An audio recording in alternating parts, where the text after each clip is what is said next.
and I'd like to welcome everybody to the Redevelopment Authority. It is August 7th, 2024, 8 a.m., and we are in City Hall Council Chambers. Next item on the agenda is consider approving the minutes from the previous meeting, which was June 5th. I'll make a motion. I'll second it. I have a motion and a second to approve the minutes of the June 5th meeting. Any discussion? Hearing none, all those in favor signify by saying aye.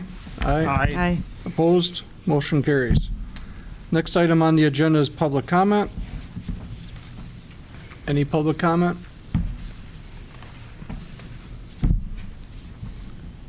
Hearing none, we'll move on to general agenda items for consideration. We have the financial report and update from Finance Director Lee. Yep, so in the packet, we've got the June financials.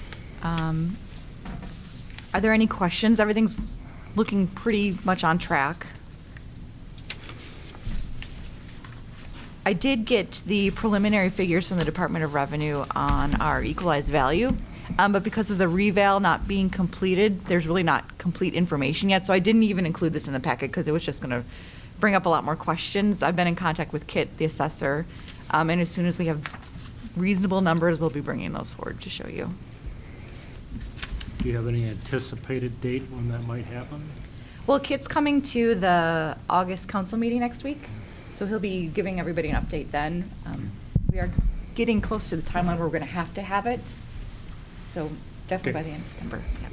We will be having a committee of the whole meeting at 5:30 beforehand to get everything explained. If you're welcome to attend. Okay, thank you.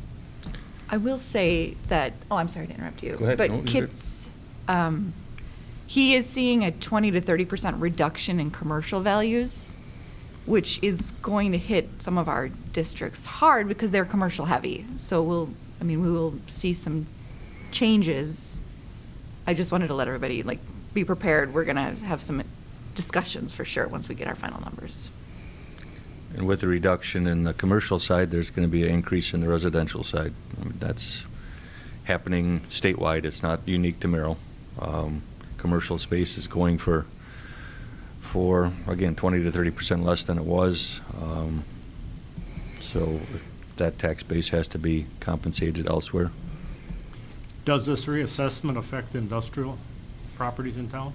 It does. It's Okay. just kind of the same. Those are as- reassessed also? Okay. Correct. Anything further? Any further questions? Moving on to housing and development update. Finance Director. Yeah, so I just provided some updated information as of the end of July, just in terms of, where we're at with what building permits we're issuing and what occupancies we're issuing, just sort of updating the table. Any questions? We do anticipate probably at least 3 more starts. One up in the Nicholas subdivision, one on 10th Street, Wendorf Construction, and then I think Ryan Ott may have one more up in Nicholas subdivision. We'll see on that. It's Vandergeest property right now, but we'll see. Darren, do you have any other numbers to add as far as starts that you've seen? I'm still waiting for anything from J&J Premier. Jaworski? I haven't heard anything from Jaworski's yet on the stuff up in Nicholas subdivision. From year to year, has single family residence been trending one way or another, or has it stayed steady? I think it's pretty steady. From what I'm hearing from developers, there is a lack of lots available to build on. And I've been encouraging them to look a little harder because there are lots. And in the past, we've tried to help out as far as like the Johnson Street and St. Paul Superior area, and we are doing the same thing on Spruce Street. So it's nothing that, no fault of ours that if it does slow down a hair, I think it's a combination of the economy, the election, and the interest rates, and some other things. Do we know, does this list of developments, how far back this goes? I mean, are we looking at things that were started a year ago, 3 years ago? Do we have some kind of an idea of what the start date is in here? I think the under construction is the one to look at.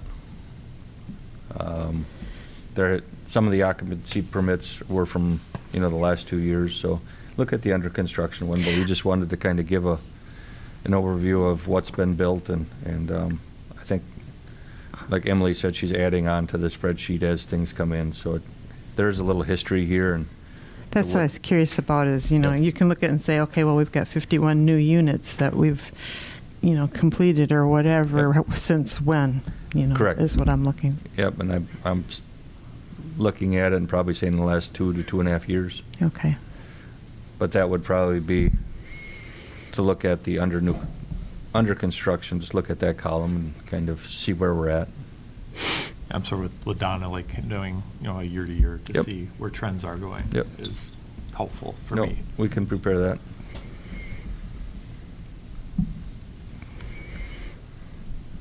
Any other questions?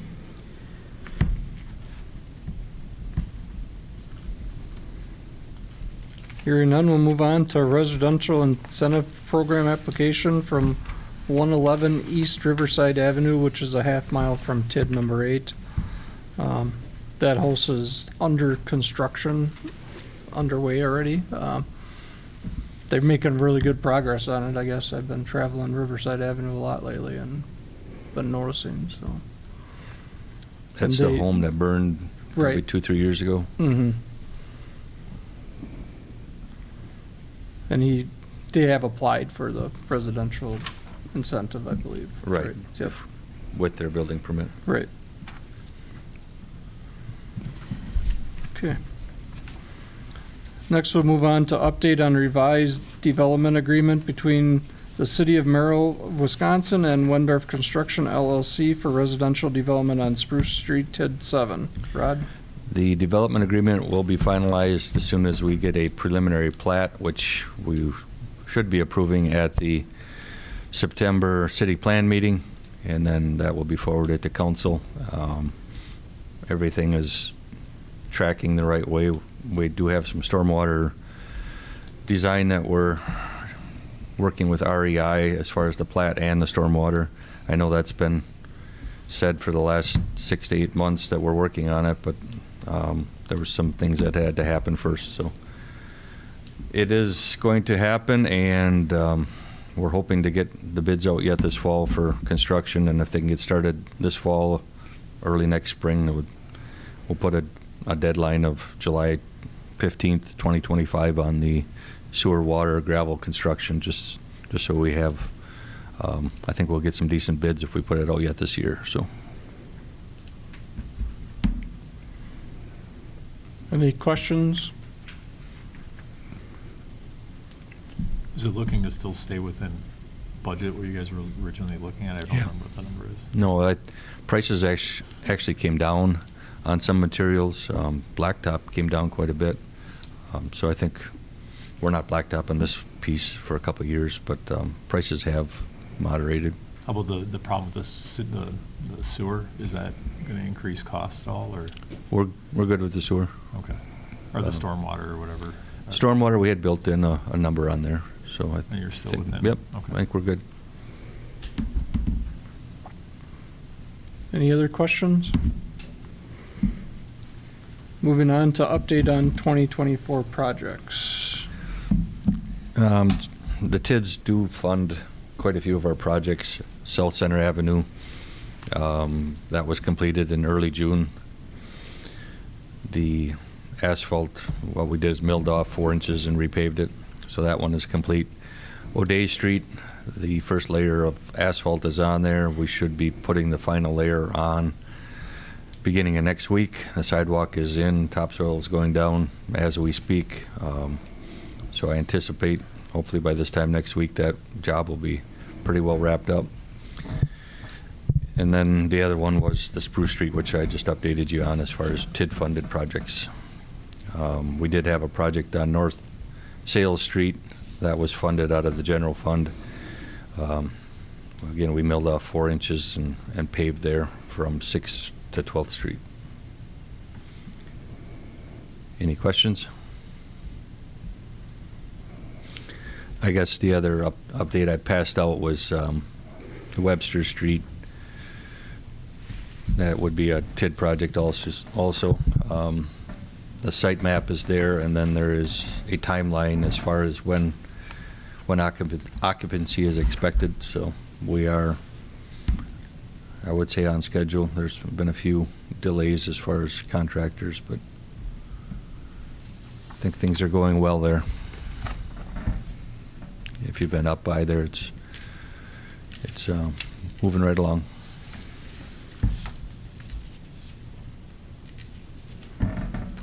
Any other questions? I Moving actually on. have a back question because you guys skipped so fast ahead on this residential incentive. And you had the list of the number of units we've done or the people who are applied. Does our policy have any set annual limit as far as what we feel we can handle to dole those out, or are we just, as they come in, we're okay as long as... We don't, and I think Emily and I had talked about how to budget for that. So that's something we should definitely talk about at budget time. Well, we can talk about it now also, but we almost have to, I mean, if we get 1 new start or 15 new starts, how do you, is it first come, first serve as far as throughout the year? Is it a certain number in certain TIDs? You know, I think we almost got to make the statement that it's unlimited, and hopefully we do get them. I mean, we're going to get paid back within 2.5 years our money, so it's... I understand that, but you know, when you look at how many are here, that's quite a few for 1 year, and Right. that's fine if we've got the cushion to make that work. But Yeah. you know, just to make sure that we're not overextending that in any one given year or something. Well, maybe we'll have to work on a way to fund that also, where if the payback on those, if it is in a TID, not to say we want to borrow from the general fund, but if we get to a point where we want to encourage development, we may have to have a mechanism for that. You know, I've been asking this question for a long time with like budgets and stuff, because in the past, and this hasn't happened recently, but every month there would be projects that would just come in with just blindsided project after project after project. And it's like, how much money do we have? How much? I mean, there was never any kind of long-term planning for this committee to look at. And I always found that frustrating, because it's almost like, oh, here's another project. I guess we're either going to rubber stamp it or we're not. So having some kind of idea of where we are, where we're going, and the guidelines for the money for the residential. It's not that we have to give 10,000. I got the original. I don't have it here, but it was up to 10,000. 5,000 or 5% up to 10,000. Yeah, Yep. but I mean, but Yep. I think it's you can. It's not. This is what it has to be. The other thing is, demand. There are not a lot of lots, and demand is there, and I've questioned that. How much do we have to give incentive? I mean, we ask the developers, and of course they're going to say, I wouldn't do it without the incentive, because it's money, Right. So I think it's a serious question that we should ask at some point, and not just do the 10,000. I don't know if that's our place or if that's the city council's place or whatever, but I think those are questions that should be asked at some point, and not just keep doing what we've always done. I don't disagree. We've had other communities come in and ask how it's worked for us. Is it actually because of our 10,000, or is it because of the demand that we're seeing numbers? So I think it's a little bit of both. Again, we're getting our money back within, on a $200,000 home, we're getting that back within 2.5, 3 years. But it would be nice to have that money for other things. And it's borrowed money. I mean, there's a cost to that money. And I asked a while ago, and I don't have the time to do the research. Maybe I should make the time, but, I asked about comparable communities who don't do it. What do their development numbers look like? I mean, that'd be if you looked at enough communities, you'd be able to take a look and see, well, they're having the same development, or they're not, and then this is working. So, I mean, there are ways to look at it, to do a little research. I think it'd be nice to look at things from different angles rather than just doing what we've always done, because that's what we've always done, so. You'd have to grab the right communities, I mean. Right, yeah, Wausau- it's not easy. Wausau's falling in their lap, the surrounding areas there. Correct, yeah.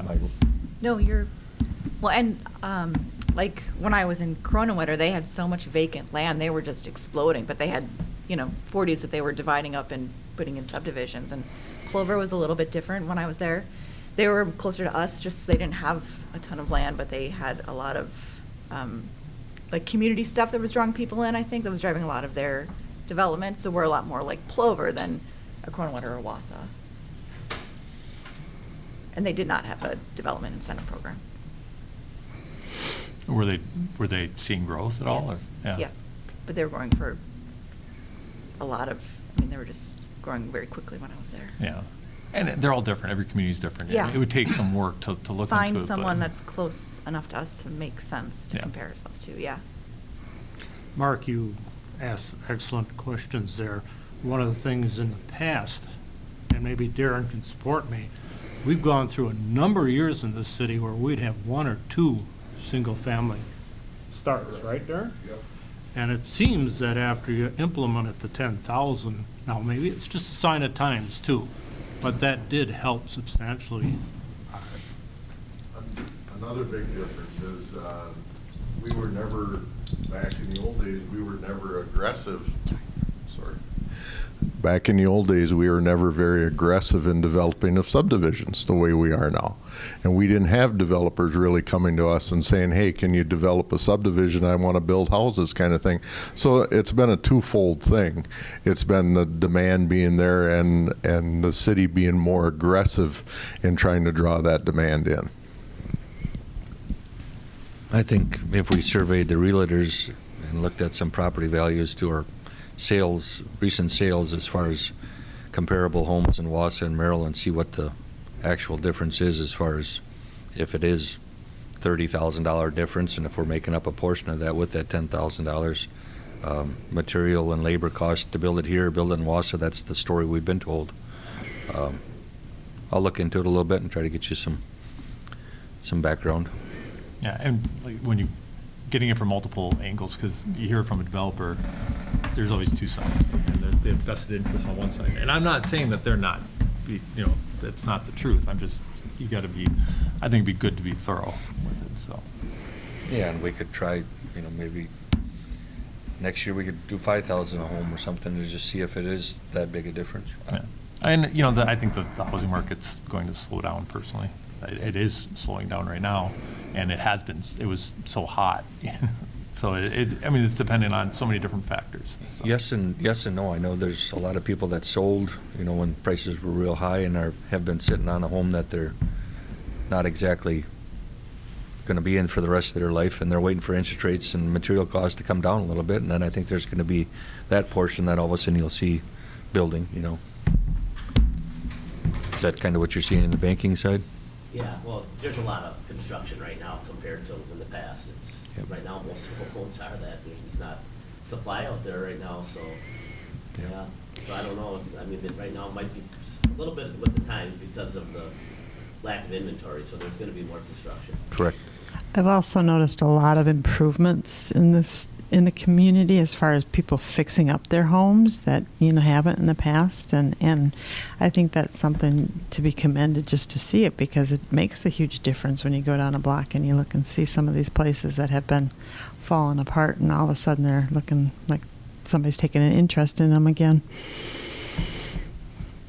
With vacant lot availability, when you drive around, there are a lot of vacant lots that are privately owned, I'm assuming. Is there any way to Motivate them? I don't know. Or if there's a way to let contractors know these people have private lots, might you approach them, see if they might be motivated or not, or I don't know. And several of them have approached these vacant lots, and either they're using them as a buffer lot for a side lot, or they're not ready yet. Those are the stories that I'm hearing. Okay. And that's one of the things with the Wendorf construction area. We're only going to allow, in the development agreement, you can't sell 2 lots to the same person. We're going to try to prevent that from happening. Pete, put you on the spot a little bit. You just sold your house recently. Yeah. How long was it on the market? We had an issue the first time, but the second time it was 1 day. There was a house right down from mine, same day sold too, and now there was just another, they just had some people come in on one of the condos on Peelman 1 day. So it's still, Still pretty, yes, okay, there's just nothing there out there. That's- all right, They're all going over asking too. yeah. I didn't mean to put you on the spot, but I know you just recently went through selling your Yeah, house. no, And there was a little lull there because of I think there was the weather was bad in March, and then another month or so later, it was just, Okay, they were going in a day again. We had like 4 or 5 showings in 1 day. After when it went out on Monday morning, it was, by that afternoon, there were 4 or 5 showings. okay. Yeah, it's, With the topic of vacant lots, though, you got to kind of consider the type of housing next to each. So if you put a new style home in with 3-story home or 2-story home, a lot of times you lose value as soon as you turn the key. They want to build new homes. They want to build them in a light construction area. sure they do. They want to build them where they want. If you're just talking any lot in town, Yep. that could be difficult. Correct. We do have a few homes that have gone up, where the old Greens Flower was on Cleveland there. There's a brand-new home going in there. Up on North State Street, there was a brand-new home, and we'll see how they sell. I think that's a very telling thing as far as location and lots. How many of those got the $10,000? They both did. Did they both? Both did. Your Honor. What Rod's talking about with the existing lots and the lower values of the houses around them, I think that is where the incentive is most important, is to have that in those types of areas to try to pull people in to fill in those vacant lots. Because it's easy to go out in a newer subdivision and build a house in a newer subdivision, but to fill in those inner city lots, they need some kind of incentive and able to do that in most cases. That's a good point. I was going to say, I also think that those inner city lots would be more conducive than to, okay, maybe the $250,000, $300,000 house doesn't fit in there, but there's demand for smaller housing also that could be, fit into those types. And if you look at those 2 homes that I just talked about, they're big homes. Yeah, the one on State Street does it look almost a little doesn't bit out fit, of yeah. place. And that's sort of the purpose of TID too. Correct. Incentivize. Yeah, Yep. in areas that it wouldn't normally happen. Yep. It's a very good point.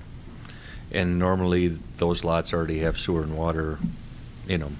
If it's a tear down or a fire or a vacant lot that was laid out with the rest of them, normally they'll have sewer and water stubbed into them, so that reduces our cost too. So that may be something to look at, changing our focus or how we possibly, something Yep. to talk about. Mhm. Yeah, maybe if it is a lot, inner city lot, you'll get this amount if you're in a newer subdivision. But those houses are gonna be different values too, so it's kinda hard to, Yeah. Yeah, I think the city lots are harder to value or to get that appraisal to come back high enough in a lot of cases, so that Mhm. would be the incentive would be maybe helpful. Correct. all right, anything else to add? No, we'll look into that more and bring it back to hopefully the next RDA, if not the following one. Rod, we know what's happening with the Wendorf situation. Are there any other developers around that are coming to you looking at setting up a subdivision in the city of Merrill or talking about it at all, or? I've been kind of trying to direct, or I think Darren and I both have been trying to direct them to existing lots, to the point where we don't have to improve infrastructure. Again, sewer and water are in those lots. So we're trying to point them in those directions. Has there been anybody talking about new development? yes, but I think it's very premature. I mean, I don't think it's going to be in the next 2 years.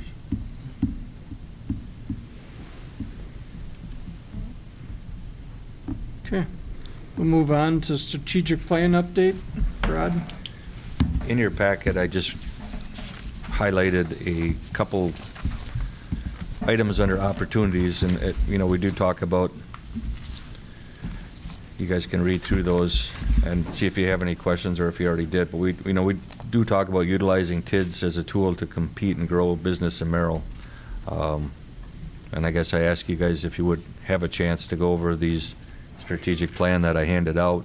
We're going to be hopefully taking care of updating that sometime in September, and just give it a once through and see if anything pops one way or the other, if you have any comments or any additions on the strategic plan itself.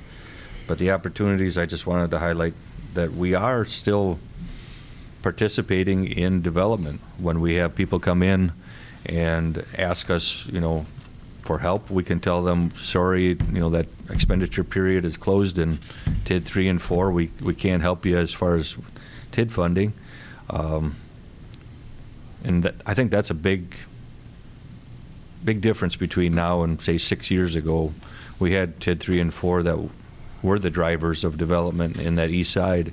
We don't have those as a tool right now.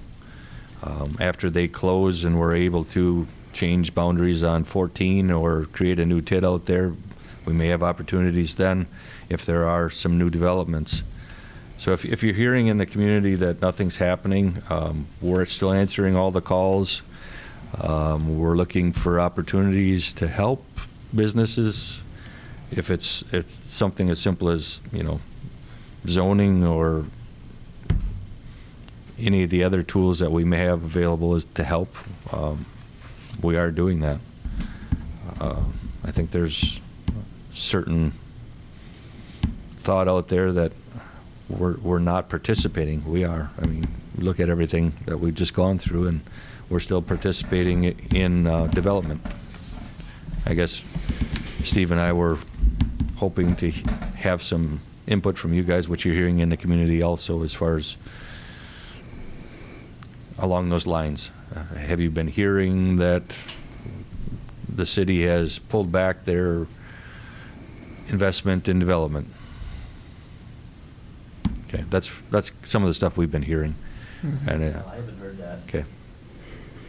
Do we, that corner lot that is on South Center Avenue now, where that place was torn down and by the hospital, O'Day Street, that's city lot, correct? That is a city lot, and hopefully we'll be putting that out for an RFP sometime in October.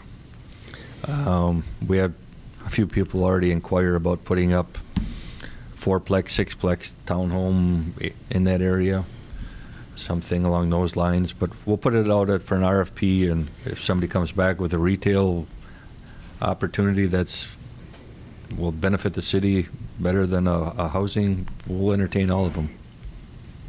And is there other available space along that, like between there and the new plant place? Is there anything else along that line that is The available old for- Rosie Flower Center is for sale now. It's on the market. There's going to be 3 parcels there. I think they had the karate in the back one, and then the bigger shipping area behind the retail store, and I think the retail store will be this 3rd parcel. But we don't own anything through that stretch. Right, okay. There is a piece for sale down behind the lift station and the booster pump that we have in the bottom of the hole down there next to the vet. Mm-hmm. But there are some wetland issues. That's owned by a private person. Okay. And they may be donating that to the city because they can't sell it. And it is right where our booster pump is there, so it would be to our advantage to have it, because it's like this far away. Mm-hmm. And then Darren did come up with a list of city lots, and we will be putting another round out, hopefully at the same time as the RFP for that site, as far as city lots available. Okay. Is there any movement on the property by the old Walmart? Yeah, that's an update that I probably should have included in the 2024 projects. We do have the 2 acres in front of the old Walmart next to the old Zabella Car Wash there as far as under contract with Bradford Group out of Illinois.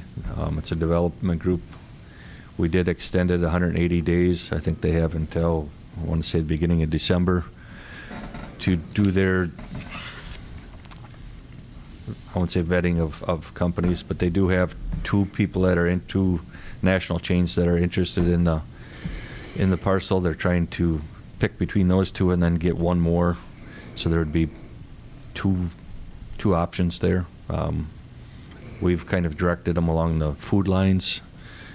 That's what we've been hearing from the public, that we need more options in the city as far as food. So that's the direction that we have given them. So we'll see what happens after that. Again, it's construction costs or what they're talking. The build-outs are higher than they can manage. So it's all about demand right now, and we'll see what happens with elections and everything else. So, Along with the decline in property values for commercial, I mean, commercial sort of taking a dump, so. and that would be our portion of the incentive. We can't have any TID money going into that right now because our expenditure period's done, but we can sell them the land at a reduced cost. Right. Depending on their overall development build-out price. We're going to kind of see where that falls. We will bring that back for approval once they do submit a final proposal. So,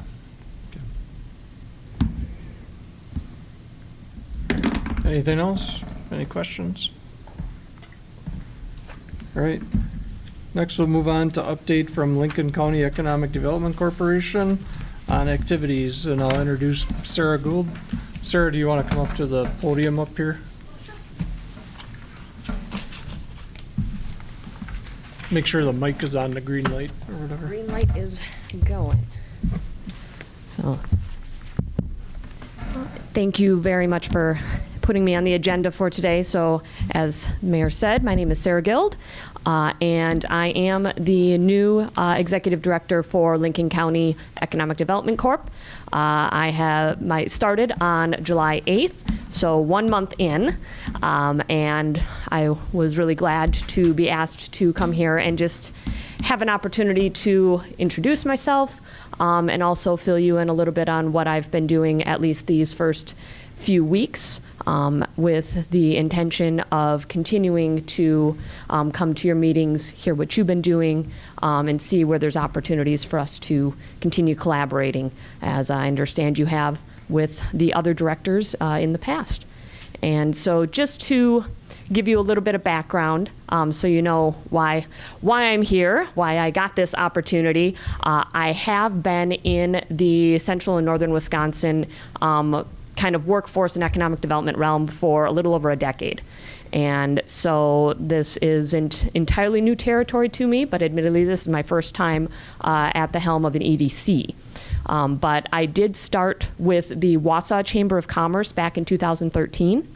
I was their government affairs and workforce development director when I was with the chamber, and I was with them almost 4 years. And during that time, I chaired their business advocacy committee. I ran their workforce hub committee, and I also was really involved in their young professionals group, and creating and evolving that for a number of years.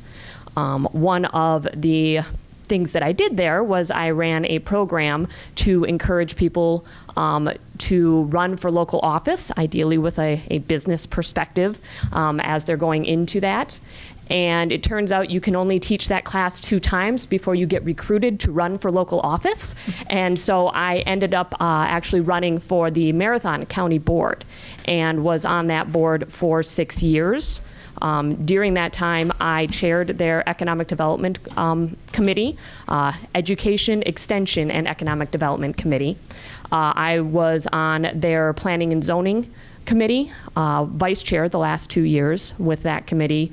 I also helped initiate their broadband expansion efforts and ended up, it started in my Economic Development Committee and evolved into a commission comparable to what this region has. And then I was on their airport board and the executive committee.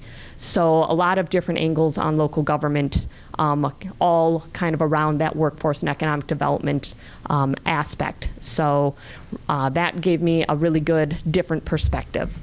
In addition to that, when I left the chamber, it was to transition to working for the local congressional office as the outreach director. And I was with the, at that time, it was Congressman Duffy's office, and I was there for a little over 2 years doing the outreach. And so I spent quite a bit of time up here in Lincoln County, as well as Oneida and Langlade, and really got to know the issues. My areas of emphasis were business development, especially manufacturing, agriculture, education. And so I spent a lot of time learning about the environment that was happening up here. And then because I was on county board, I ended up with a lot of local and state government inquiries that came into the office as well. So did that for a number of years. And when the congressman transitioned out, I transitioned over to becoming executive director of a small nonprofit down in Wausau. It is called, very small nonprofit, very long name, Wisconsin Automotive and Truck Education Association, called WATIA. The whole purpose of that nonprofit was to support workforce development for the transportation industry. And so I was very targeted on trying to find ways to get businesses and educational facilities and community organizations to work together to make sure we had a pipeline specific to the transportation industry. And so a lot of experience working with North Central Tech, a lot of the K-12s, and Mid-State Technical College. In addition, while I was, another thing that that organization does is it had 2 grant-funded programs that we ran. One is a program called Wheels to Work, which helped individuals who are have economically disadvantaged situations, but they want to be employed. They want to be working or going to school in order to be employed, and they lack transportation. We helped them get no-interest loans to either repair a current vehicle, or we would get vehicles donated to us, and then we would get them connected and awarded into those vehicles, just paying the costs of administering that process. So really, really positive program that I was involved in, and it gave me a really good understanding of the challenges that residents who have transportation and economic barriers face. And it's a sobering look, but it's really neat to see what they can do when they get just a little bit of help. And then the other program we ran was called the Commute to Careers Shuttle Service. That was run, again, with a state-funded grant. And originally, it provided shuttle transportation to individuals who, again, wanted to be working, wanted to be in the workforce, had a transportation barrier, either didn't have access to a car or couldn't get a license for one reason or another. And so we would provide up to 3 months of shuttle service to get them to their place of employment and give them opportunities to get established, either save up money or build relationships so that they could create their own long-term solution. And that ran through 2021. And then we pivoted because the original funding ran out, and we partnered with Mid-State Technical College, and the shuttle service is now and has been for the last 2 years running with Mid-State to help their students across all 3 of their primary counties get to classes so that they can complete their degrees and not have transportation prevent them from that. So that's something that I'm very passionate about. Was super excited to see the busing service that you have up here in Merrill. I think that's a great idea. But part of getting to work with Mid-State Technical College on this program, about a year ago, I was actually recruited into working for that college. So I left the nonprofit. After 4 years, I continued on in kind of a consulting capacity for a while. But I've spent the last year working for Mid-State specifically as a grant project manager. And so I got an amazing crash course on how to find, write, and manage grants at all levels, local, state, and federal. And so that's giving me kind of a really interesting background.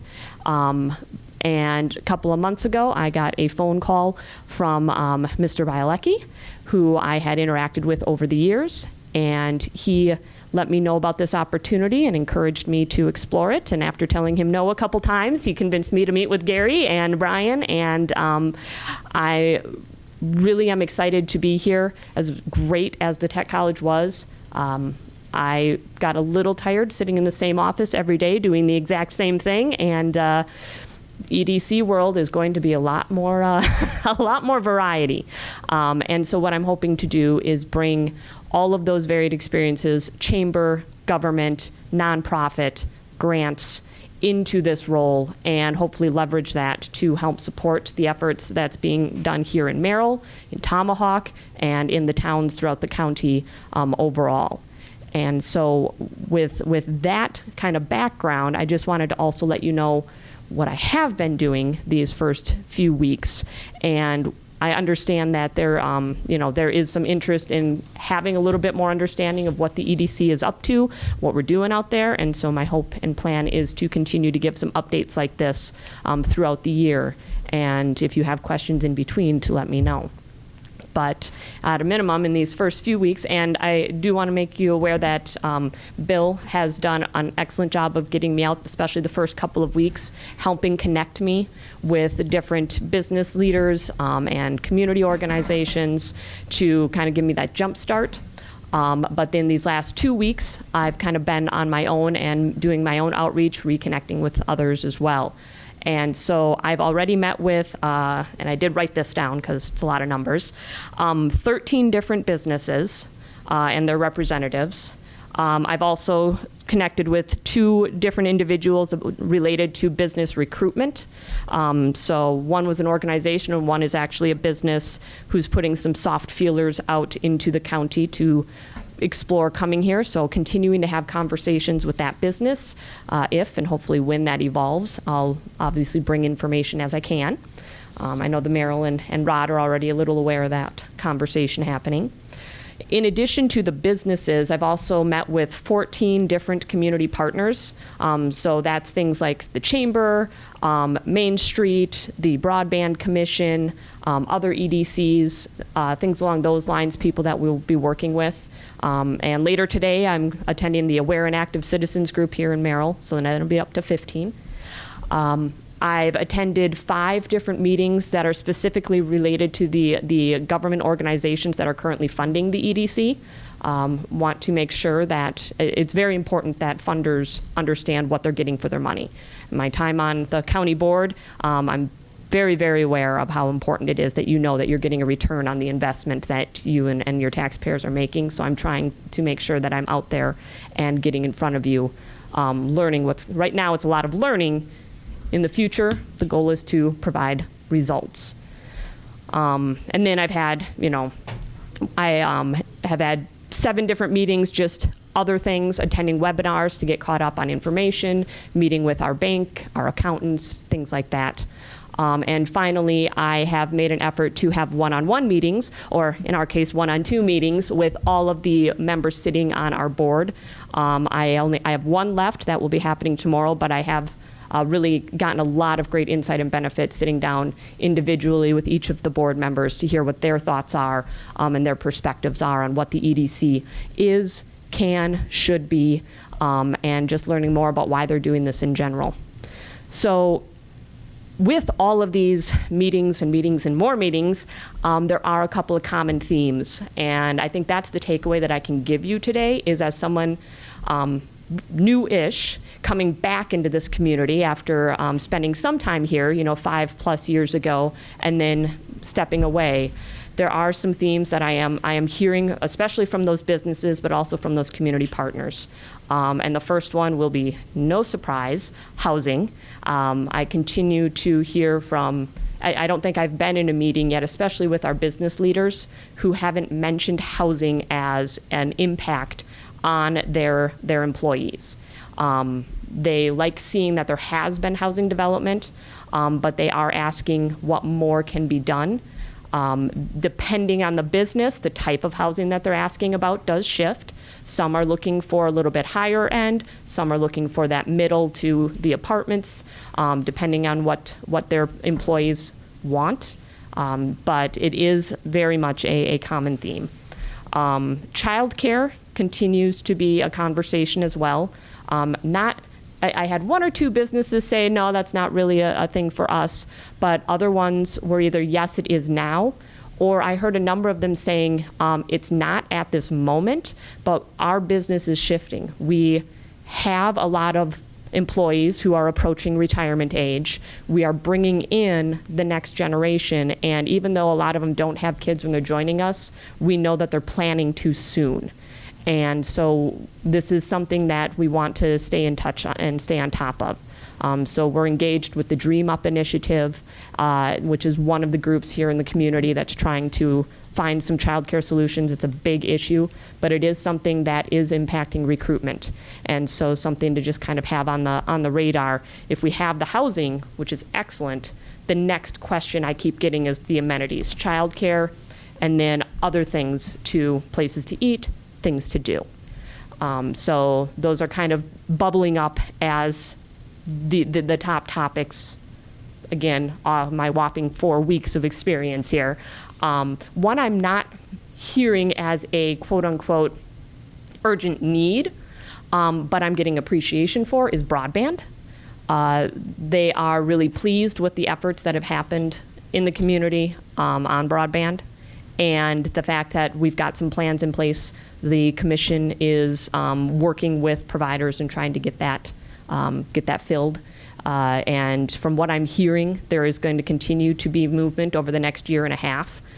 There's some things that just came out from the state and federal government, so that should continue to move forward even in the areas and for the residents who currently are lacking it. And I know there's even still some places right here in Merrill that are struggling with their internet connectivity. But it sounds like there's plans and people are aware of that. So, and then finally, the other thing that I'm hearing is that people are looking for help with getting connected to resources. They want help with finding, grants, finding the right people at the right time, and that's something that I think is a role for the EDC.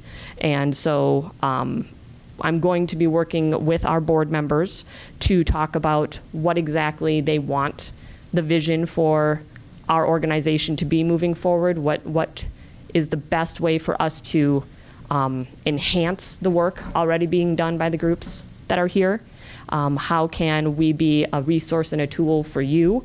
The conversation today, I was taking down some notes about your incentive program and your desire to, support both housing and recruitment and of businesses.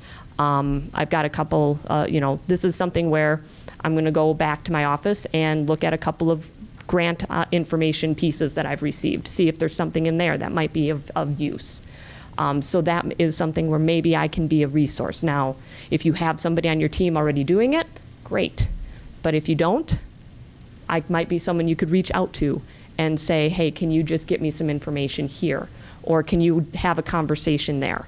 So as we go through the next few, probably next few months, working with Gary's on our board, obviously the mayor is, talking about what the vision for the EDC is. If you have ideas for how you think we could be a support to the city and to development in the county in general, we'd love to hear that, because that'll help, I think, with us defining what we are, what this organization can and should be moving forward. So, and with that, I will stop blabbering at you and ask if there's any quick questions. Otherwise, I will be here afterwards. I do have some cards. If you would like a card or would like to chat after the meeting, I'm happy to as well. So. I think that was a very good overview of your background and what you've been doing. We appreciate you coming. I don't know, do we want her here every month or quarterly? It's up to you. As needed? I mean, it's... Well, I think part of it is knowing what they, she can offer, what they can offer for what we're doing. Yep. I mean, there's a ton there. There's a lot. So, I guess if we I don't know the answer to that. we can ask you to come quarterly, and then if something that comes up that you think we should know about between that, please, you're welcome to come. So, Perfect. Well, I'll plan on giving you an update at least quarterly, and I may pop in and just listen in between even if my schedule allows, because it's clear that you're doing a lot in here, and it's a good way to stay on top of things without having to bug, Rod and the mayor too much. They're busy guys. But anything else? Otherwise, I will let you get back to your meeting. thank you. Thank you. Thank you very Sarah. much. All right, next item on the agenda is date and time of next meeting, Wednesday, September 4th, 8 a.m. Does that work for everyone? All right, we'll move on to adjournment. I'll entertain a motion to adjourn. I'll make a motion to adjourn. I so move. Got a motion and a second to adjourn. All those in favor signify by saying aye. Aye. Aye. Opposed? We are adjourned. Thank you.